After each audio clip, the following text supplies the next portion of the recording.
Hello, I'm Melanie Bunn. I am a registered nurse and a dementia consultant and trainer, and I'm delighted that Dementia Alliance invited me again to do another Monday with Melanie and to spend some time talking about something called ambiguous loss. Ambiguous loss. So we're going to start with an interaction between two friends. So there's Melanie and there's Dee Dee. Melanie is a support person, a friend to Dee Dee, whose mother has dementia. So let's watch that conversation and see what happens.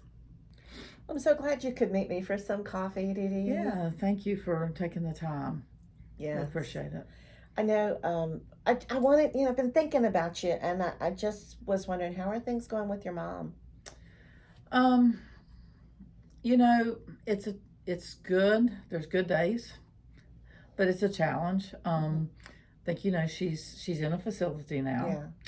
Um, and for the most part, is happy. She enjoys the activities and things there, and people are good to her. But it's still hard because she still calls me sometimes and Mm-hmm. still has the confusion still there. And like, well, when are you coming? Even though I might have just been there an hour ago, Mm-hmm. it's like, well, when are you coming to see me? I miss you, and so it's just a real struggle. Yeah, to because even when we have those good moments, she can't remember them past when I leave. Yeah.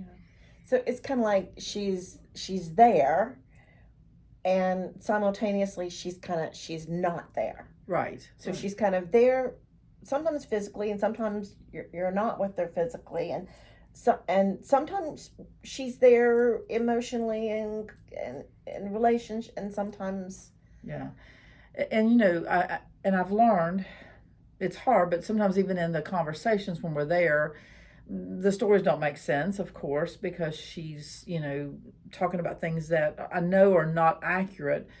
I'm trying my best to go along with those so that the time together is good, and so it's as I've learned from the readings and the education of not arguing and going along with it. So that part I'm doing better, but mhm. it doesn't take away from what I'm feeling, the loss that I still feel with my mom. So you've learned some skills and you've got some strategies, but you still, it's hard. It's really hard. You're feeling really sad, and there's a lot of loss. And I Yeah, am so sorry, Dee yeah. Dee.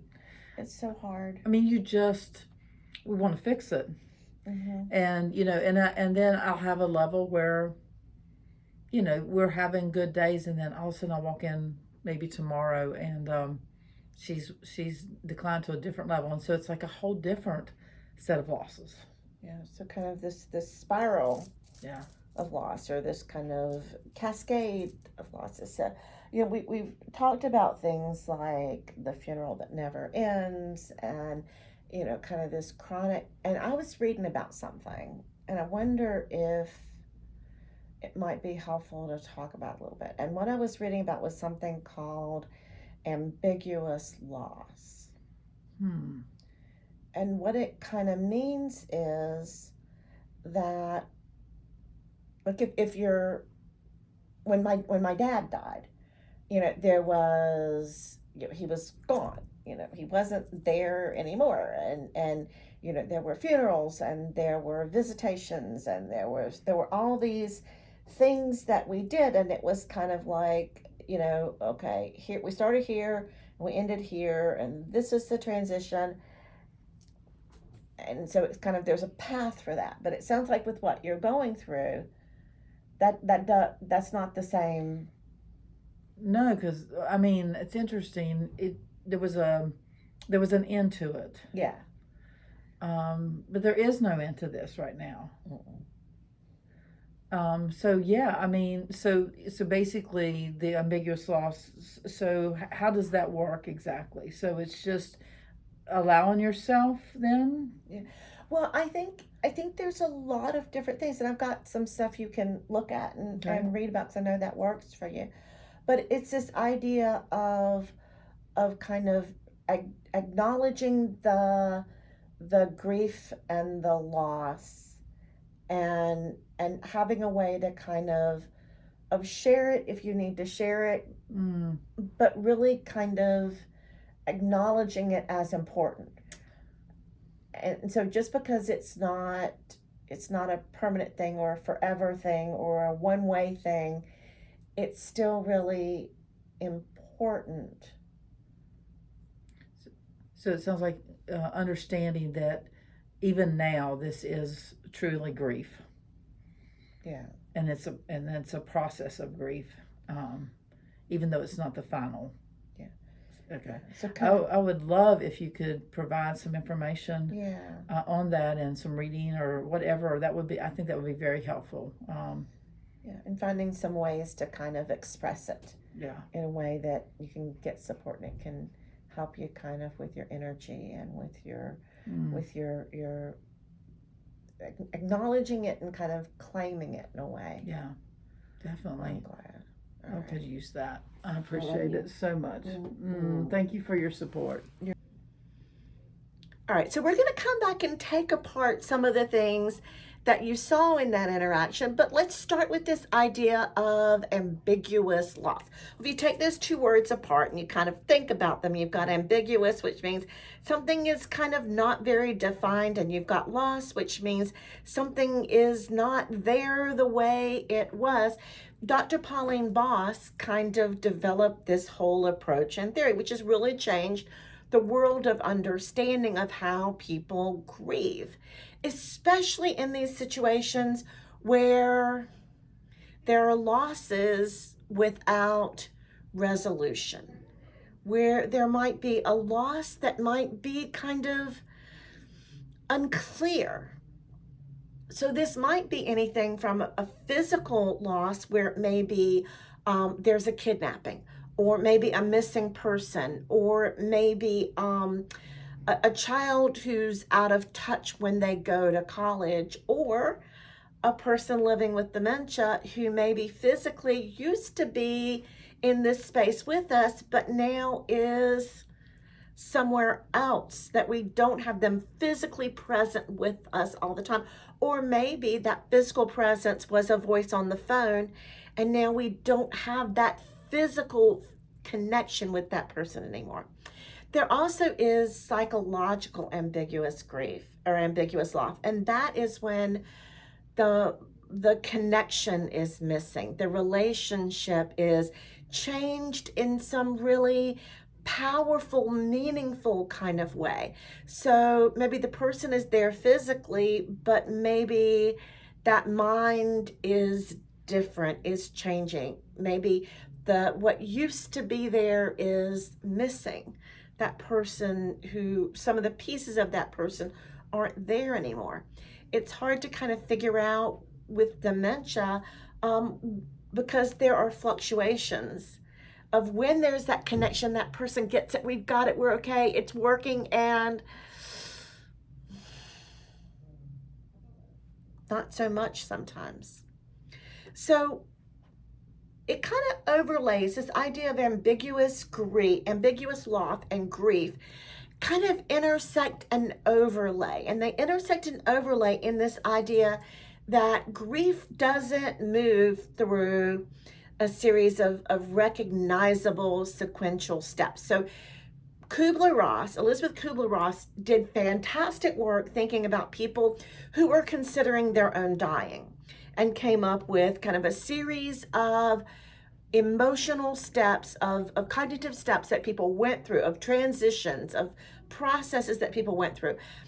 And somewhere along the line, it got that model, which is a beautiful model, it's expanded to include not the person who's dying, but everybody who's grieving. And it didn't ring as true. And the idea that it's 1, 2, 3, 4, 5 doesn't really work with grief in general, and certainly doesn't work with grief with dementia.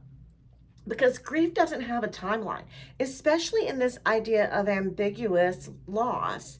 There's not a timeline that you can say, this is the last time I spent time with this person in this way. You don't have those transitions, you don't have those moments. And also, that grief doesn't always look sad. Sometimes grief can look really energetic and really connected. Sometimes grief can look really angry and really frustrated. And sometimes when it comes to grief and when it comes to dementia, we wind up in situations which are really not the situations that should be happening. It's not the way this time of my life should be, or it's not the way our relationship should be based on who we've always been.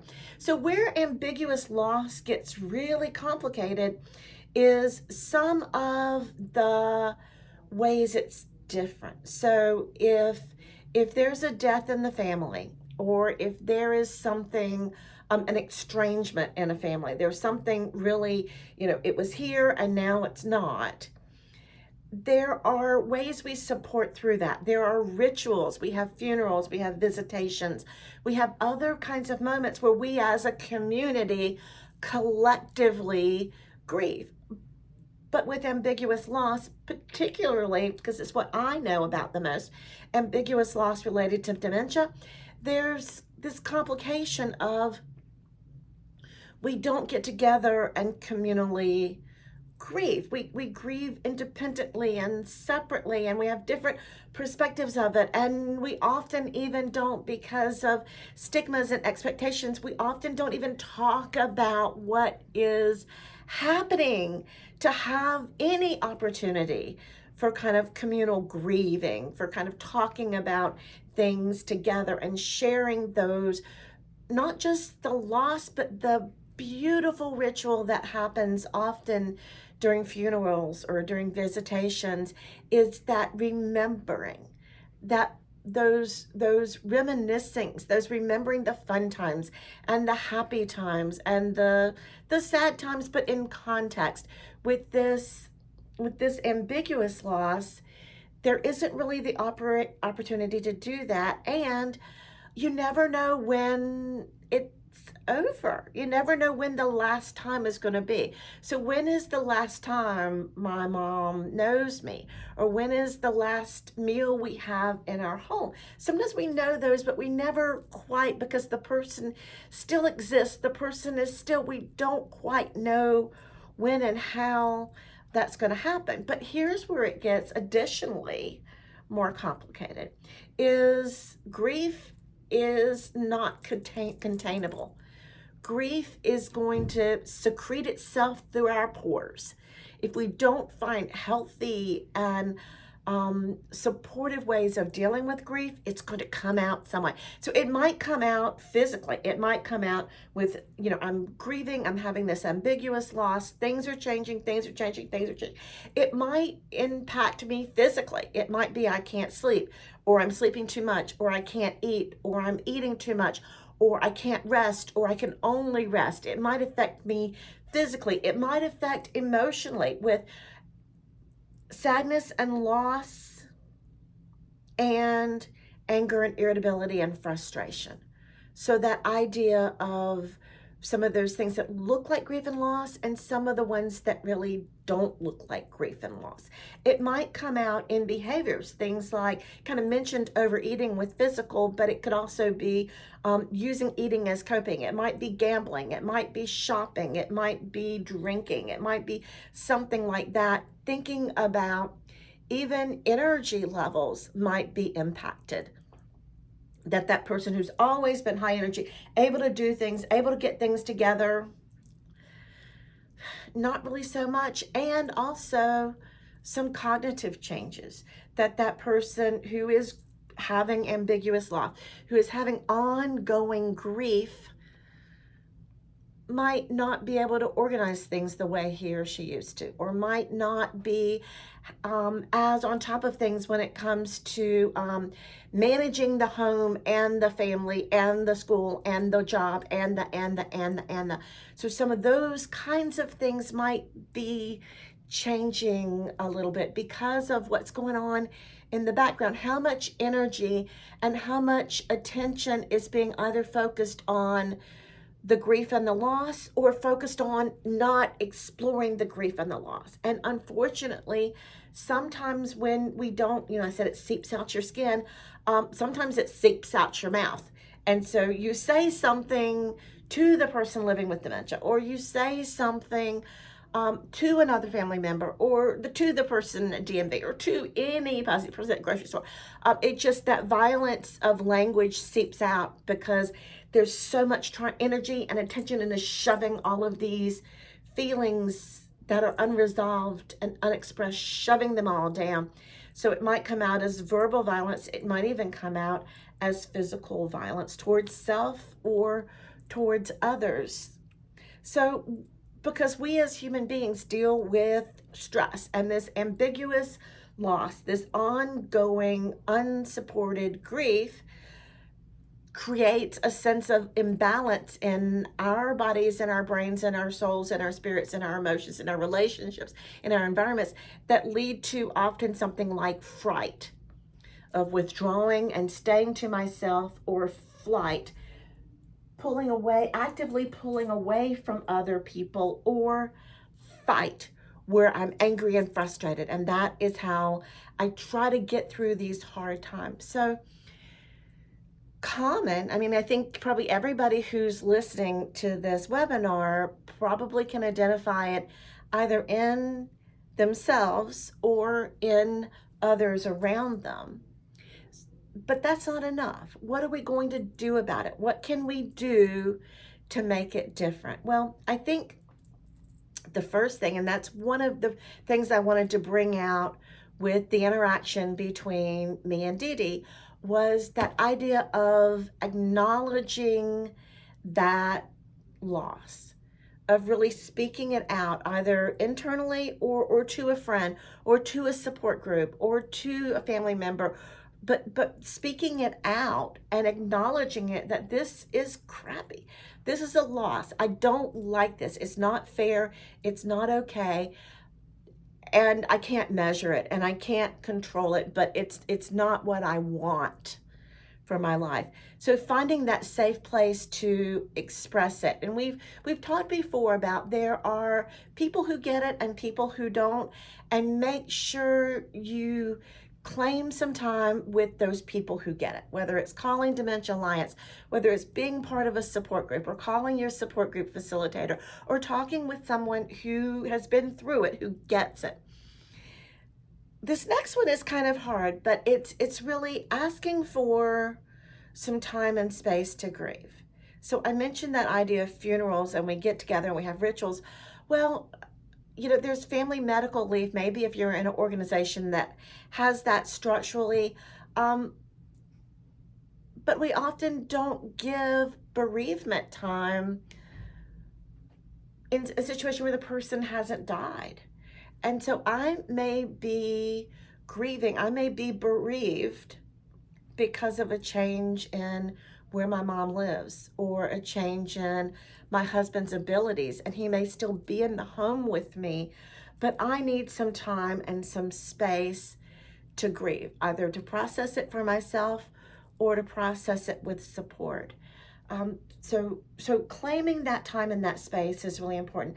Finding a way to kind of keep the structure of your life in a normal kind of supportive kind of way, but not in a restricting kind of way. So that idea of flexible structure, which allows you time to be a human being with emotions, provide support for the person living with dementia, and has this idea that, yes, we need, because you can't stop. If my family member had liver cancer and had a prognosis and expectation of 3 months to live, I can put everything to the side. I can put my spouse to the side. I can put my children to the side. I can put my job to the side. I can put my neighbors to the side. I can put those people to the side for 3 months, and they're going to still be there for me when 3 months is over. You can't put those people to the side for 10 years. You know, you can't put those people to the side for 3 years. You can't put your spouse or your neighbors or your friends or your faith community or your children or your job or you can't put those people to the side for something that's indefinite. And so finding some ways to keep some of those structures, keep some of those relationships, but have a degree of flexibility in there. So if it's a time that you can't do it, it's not working for me today, you've got that system that you've already figured out, that system that is in place to be there to support you in these times of struggle. So what I'm going to ask you to do, take a deep breath with me and let it out. Take just a moment to reflect on what are some of my personal moments of ambiguous loss. Is it the person being there, not physically, the person living somewhere, or I live somewhere and we can't have the phone? Is it physical? Is it, and often in this situation, it is going to be more psychological, emotional, relationship wise. What are the things I'm really missing? I'm really grieving. I'm feeling the loss of talking about politics. I'm feeling the loss of talking about sports. I'm feeling the loss of going to our faith moments together, you know, going to church together, synagogue together, going to worship together. Those are the things I'm missing. Take a moment to think about those. So you kind of claim them. You don't keep them in the dark and shoved down anymore.